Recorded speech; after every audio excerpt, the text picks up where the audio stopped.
বন্ধুরা, লক্ষ্মীর ভান্ডার প্রকল্প নিয়ে রাজ্যের মধ্যে যে বড়সড় আলোচনা চলছে সেই সব আপডেট একসাথে ক্লিয়ার করে আজ আপনাদের সামনে তুলে ধরব। বিশেষ করে টাকার পরিমাণ কত বাড়তে পারে, কবে ঘোষণা আসতে পারে, নতুন আবেদনকারীরা কবে টাকা পাবেন, মুখ্যমন্ত্রীর সাম্প্রতিক বক্তব্য সবই থাকছে আজকের ভিডিওতে।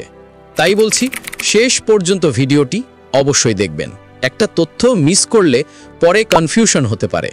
এবং যারা প্রথমবার আমাদের ভিডিও দেখছেন, ভবিষ্যতে এ ধরনের সব সরকারি আপডেট পেতে অবশ্যই চ্যানেলটি সাবস্ক্রাইব করে রাখবেন। 2026 সালের বিধানসভা ভোট একদম সামনে, আর ভোটের আগেই লক্ষ্মীর ভান্ডার নিয়ে রাজ্যে তৈরি হয়েছে নতুন জল্পনা। টাকা কি বাড়ছে? যদি বাড়ে তবে কতটা? এই প্রশ্নই এখন লাখো মহিলার মনে। এবার সরাসরি আপডেটে আসি। নাম্বার 1, লক্ষ্মীর ভান্ডার টাকার পরিমাণ কত বাড়তে পারে? বিশ্বস্ত সূত্রের ভিত্তিতে জানা যাচ্ছে, ভোটের আগে সরকার লক্ষ্মীর ভান্ডারের পরিমাণ বাড়ানোর ব্যাপারে সিরিয়াসলি ভাবছে। রাজনৈতিক বিশ্লেষকদের মতে আগের মতোই এবারও এই প্রকল্প মহিলাদের ভোটে বড় প্রভাব ফেলতে পারে।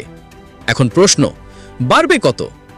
বর্তমান পরিকল্পনা অনুযায়ী নাম্বার 1, জেনারেল ও ওবিসি মহিলারা 1000 টাকা 1500 টাকা হতে পারে।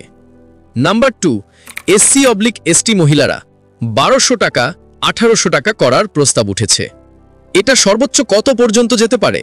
সূত্র বলছে 2000 টাকার বেশি হওয়ার সম্ভাবনা খুবই কম, তবে 1500, 1800, 2000 এই 3 রেঞ্জের মধ্যে সিদ্ধান্ত হতে পারে। নাম্বার 2, ঘোষণা কবে আসবে? দুটি সম্ভাব্য সময় সামনে এসেছে। ভোটের আগে যে বাজেট পেশ হবে সেখানেও ঘোষণা করতে পারেন সরকার।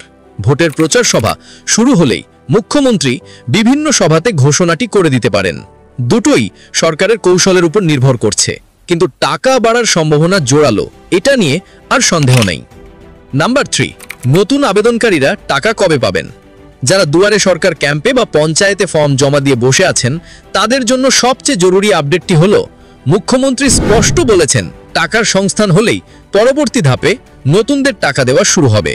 এখন যা তথ্য সামনে এসেছে, ভোটের আগেই সব নতুন উপভোক্তাকে টাকা ছাড়ার পরিকল্পনা আছে। ডিসেম্বর থেকেই প্রক্রিয়া শুরু হতে পারে। যদি ডিসেম্বর না হয় তাহলে জানুয়ারিতেই টাকা ছাড়ার সম্ভাবনা স্ট্রংগেস্ট। অর্থাৎ 2026 ভোটের আগে নতুনদের টাকা রিলিজ হবেই।